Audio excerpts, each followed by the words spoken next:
Sejam todos muito bem-vindos a mais um Mergulho Profundo. Um prazer enorme ter a companhia de cada pessoa que nos ouviu hoje para mais uma daquelas nossas explorações de ideias. Com certeza, é sempre muito bom estar aqui com vocês. Sabe, geralmente, quando a gente olha para a planta de um edifício, a gente pensa logo em linhas fixas, né? Naquela geometria fria. É tudo muito abstrato. Sim, no papel tudo parece muito distante da realidade palpável. Exato. E a fundação, bom, ela fica lá escondida debaixo da terra, ela é invisível. Mas se o arquiteto erra um cálculo, por menor que seja nessa fundação abstrata, O desastre é certo. o prédio inteiro lá em cima vai entortar, rachar e eventualmente desmoronar.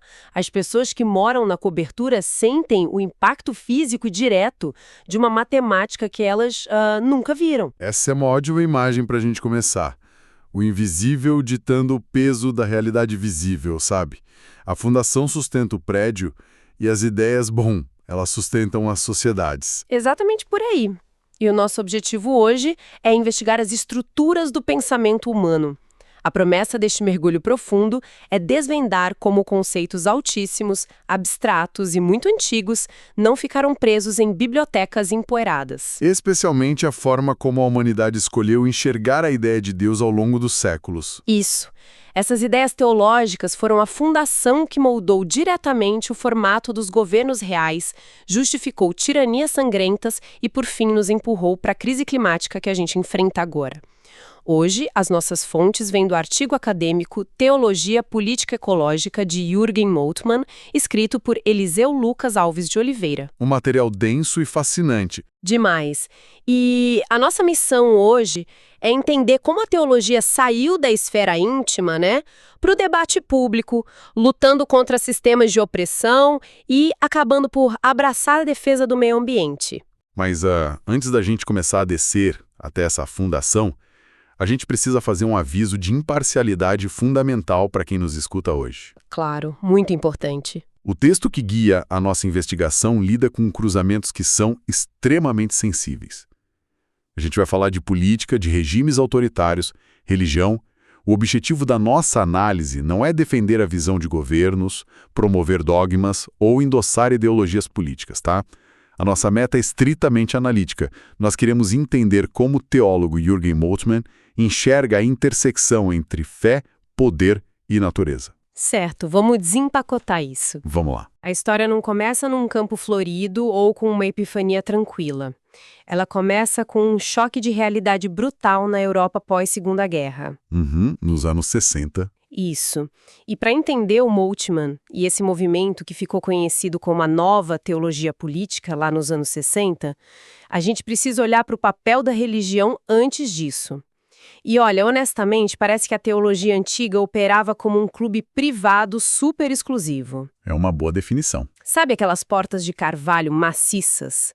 Elas ficavam fechadas e a única preocupação lá dentro era a salvação individual, a pureza da própria alma.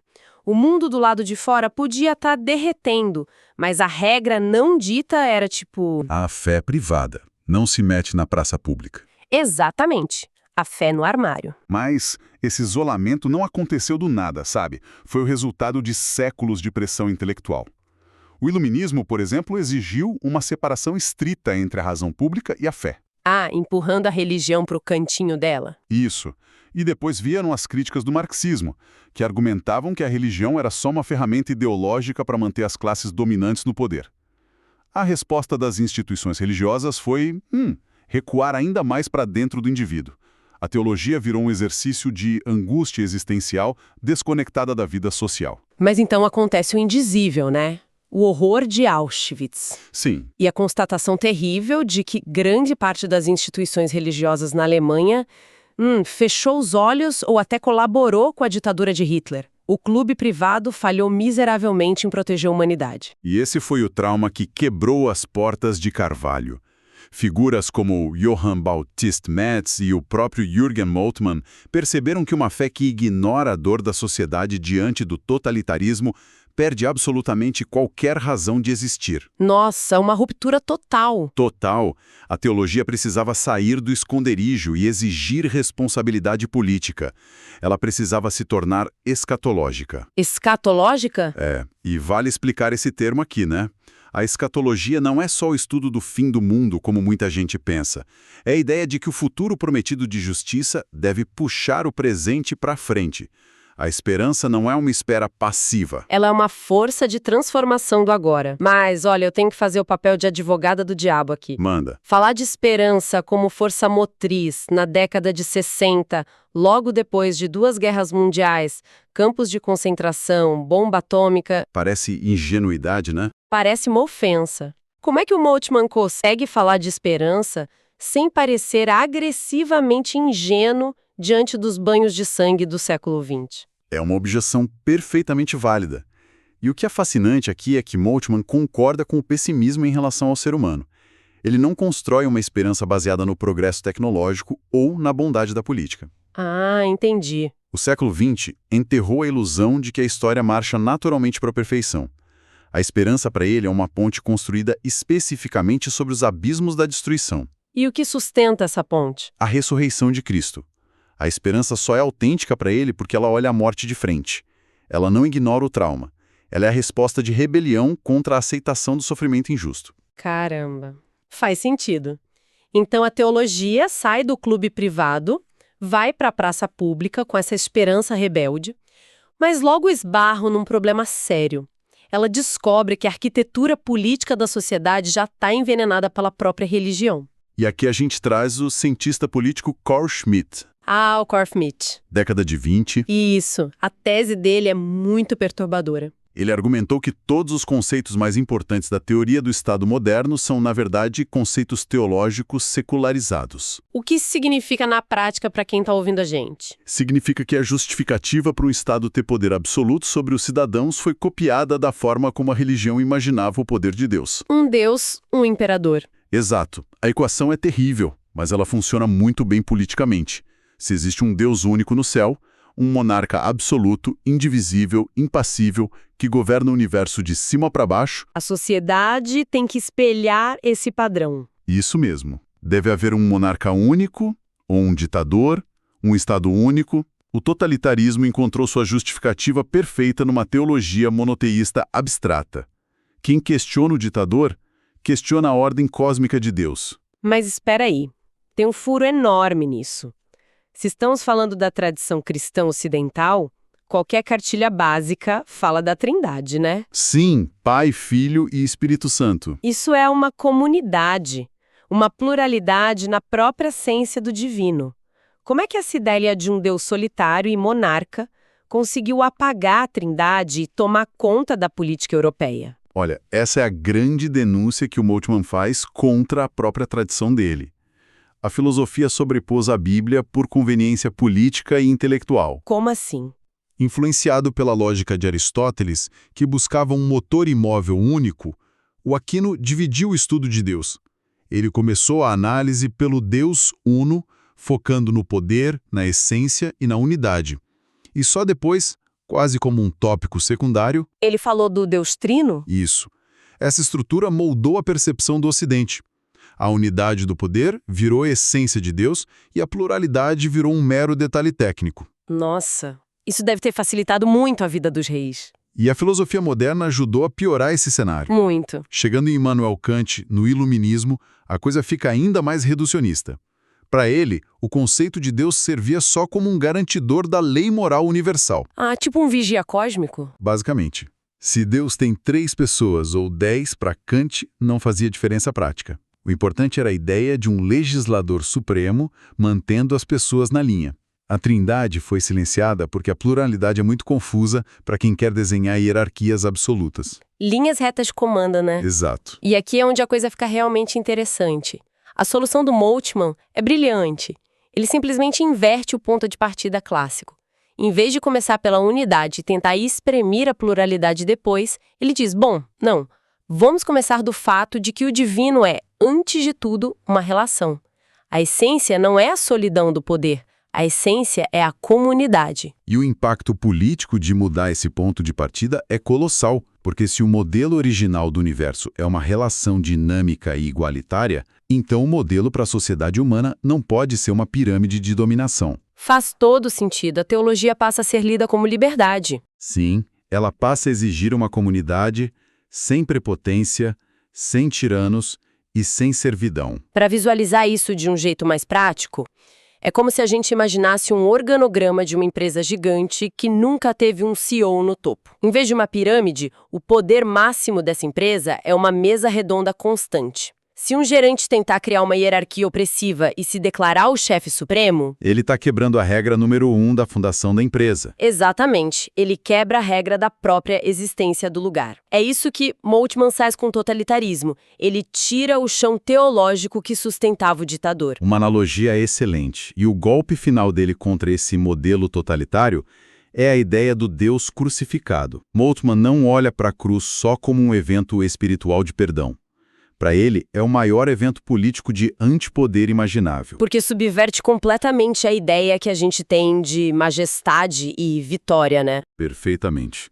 O ser humano sempre teve esse delírio de alcançar o poder absoluto, de querer imitar um Deus controlador.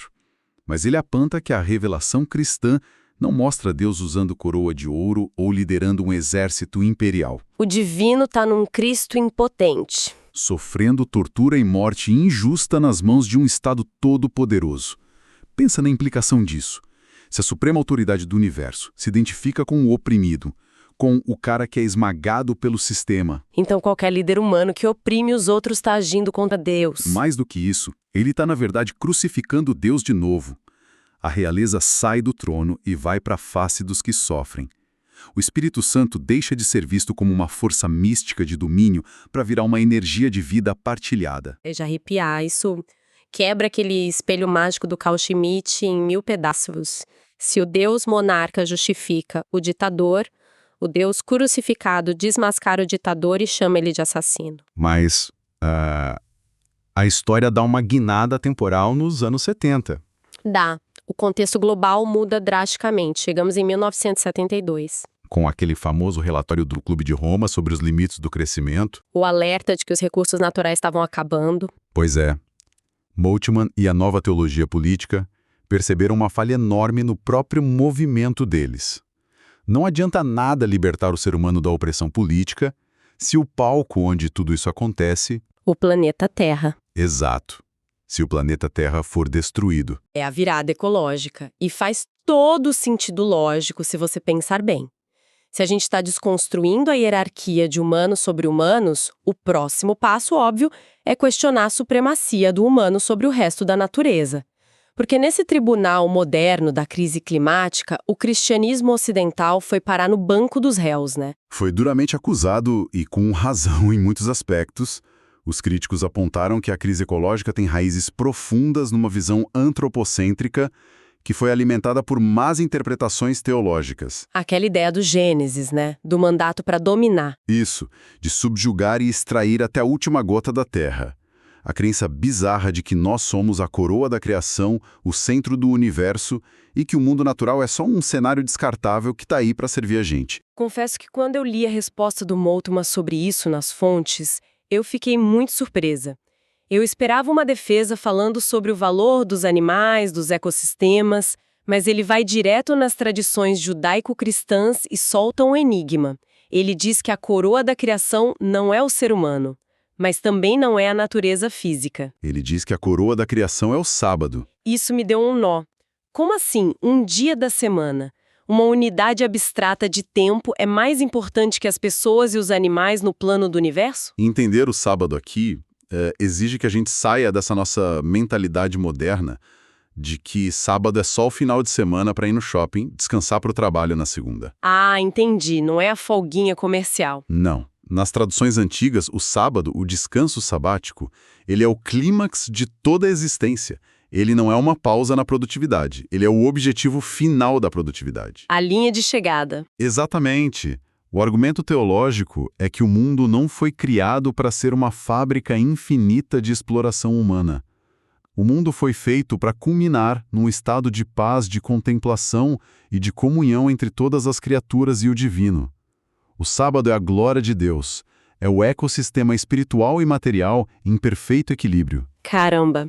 Então, quando a humanidade bate no peito, se chamando de coroa da criação, e começa a tratar o mundo como um armazém de madeira e minério, Ela está roupando o lugar desse descanso final.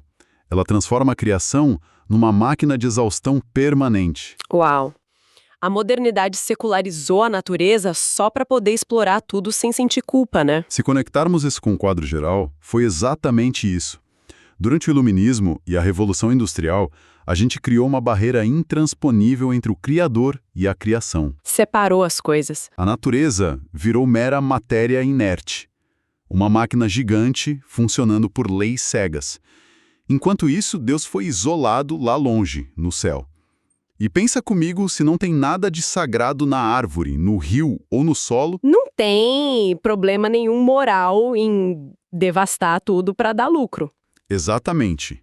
E a ferramenta conceitual que Moltmann usa para consertar esse abismo mecânico é a pneumatologia da criação. Pneumatologia é o estudo do espírito, certo? Isso. Ele revive a ideia de que o Espírito Santo é imanente. Ele está dentro da criação física. Deus não é um engenheiro que construiu um mundo, bateu as mãos e foi tirar férias. Ele mora na criação material. O espírito cósmico pulsa na teia da vida. E a consequência mais chocante disso é que Deus sente as dores da natureza. O sofrimento de uma floresta devastada não é só biológico. É uma dor sentida pelo próprio divino. Isso muda radicalmente o nosso status. Nós não estamos voando acima do planeta, olhando tudo do camarote. A gente é só um produto mais recente e totalmente dependente da evolução. Viemos do pó e dividimos essa rede de hábitats com os animais. Sim, a natureza tem os próprios direitos. A aliança teológica não foi feita só com o ser humano, foi com toda a criação. Moltmann chama isso de comunidade de direito. Comunidade de direito. O antropocentrismo é uma falha moral e factual. A natureza estava aqui milhões de anos antes da gente e vai continuar se recuperando se a gente sumir. Para sobreviver, a gente precisa largar essa ilusão de controle. Então, o que tudo isso significa? Na prática, é como imaginar que a Terra é um condomínio antiquíssimo e as plantas, os rios, os animais já têm regras de convivência muito bem estabelecidas lá. Aí, de repente, chega um inquilino novato, que somos nós, a civilização humana moderna. Chega quebrando tudo, né? Exato, chega chutando a porta do saguão, quebrando parede estrutural para aumentar a própria sala, envenenando a caixa d'água do prédio, e ele acha que tem o direito absoluto de fazer isso só porque se acha mais inteligente. Só que a natureza não é o nosso meio ambiente, a natureza é o condomínio inteiro. Sim, se o inquilino não entender as regras que já estavam lá, o prédio vai desabar na cabeça dele. O isolamento dele é fatal. Isolamento fatal. E essa analogia do isolamento nos leva para a parte que eu achei a mais inovadora das nossas fontes de hoje, o jeito que Moltmann redefine o pecado. Essa parte é sensacional. Ele usa uma linguagem que mistura teologia com termodinâmica. Pois é. Quando eu li termodinâmica e pecado na mesma frase, minha cabeça deu um nó. O que as leis da física têm a ver com moralidade? A conexão é fantástica. Na física, a termodinâmica diz que um sistema fechado, Que não troca energia com o exterior. o sistema fechado inevitavelmente caminha para a entropia, para a desordem e para a morte. A energia se dissipa. Moltmann aplica isso à existência. O estado original da criação é um sistema aberto, interagindo, focado no futuro. Então o pecado O pecado é o ato de se fechar em si mesmo. é a entropia espiritual e social. Exatamente. O pecado é o auto-isolamento. É quando um cara se fecha no próprio egoísmo, ou quando uma nação se tranca no nacionalismo cego, ou quando nós humanos nos fechamos no nosso umbigo, cortando laços com a natureza. E ao futuro. Perfeito. E se o pecado é esse sistema fechado, asfixiante, a salvação é a ação do Espírito Santo para arrombar e abrir esses sistemas, Devolvendo o fluxo da vida. quebrando o isolamento. E o clímax disso, a visão final do Moltmann, é que a salvação não é só sobre resgatar a alma invisível de algumas pessoas para elas fugirem de um planeta em chamas. Fugir do condomínio em ruínas não é o plano. Não é. O plano final é a recapitulação de todo o cosmos material. A criação física inteira está destinada a ser curada, transformada e glorificada para virar a morada do divino. Que jornada impressionante! Acompanhar a arquitetura mental do Moltmann é entender como as peças da realidade se encaixam. A gente sai do trauma do totalitarismo e, em vez de abandonar a esperança, ele desmonta a imagem do Deus opressor que justificava os ditadores e coloca um Deus de comunidade no lugar. E a lógica não para na sociedade. Ela transborda para defender os rios, as árvores, porque está tudo conectado. Explorar a terra de forma inescrupulosa é tão tirânico quanto oprimir um povo. A grande lição prática que a gente tira de tudo isso é que ideias abstratas nunca são inofensivas. O que a gente tem na cabeça afeta em quem a gente vota, quem a gente oprime e o que a gente faz com o lixo. Teologia, política e ecologia estão, totalmente entrelaçadas na mesma fundação. A gente deixa um pensamento provocativo para a nossa audiência levar para o resto do dia. Se a verdadeira teologia propõe que a salvação não é o ser humano fugir deste mundo, mas sim todo o universo físico sendo redimido, como isso muda o jeito que você interage com o espaço ao seu redor hoje? O material, o asfalto, o solo debaixo dele, não são coisas descartáveis, são sagrados. É algo que muda a forma como a gente pisa na rua, literalmente. Literalmente. Agradecemos imensamente a companhia de cada um de vocês neste mergulho profundo e intenso. Continuem questionando as fundações e até a próxima descoberta.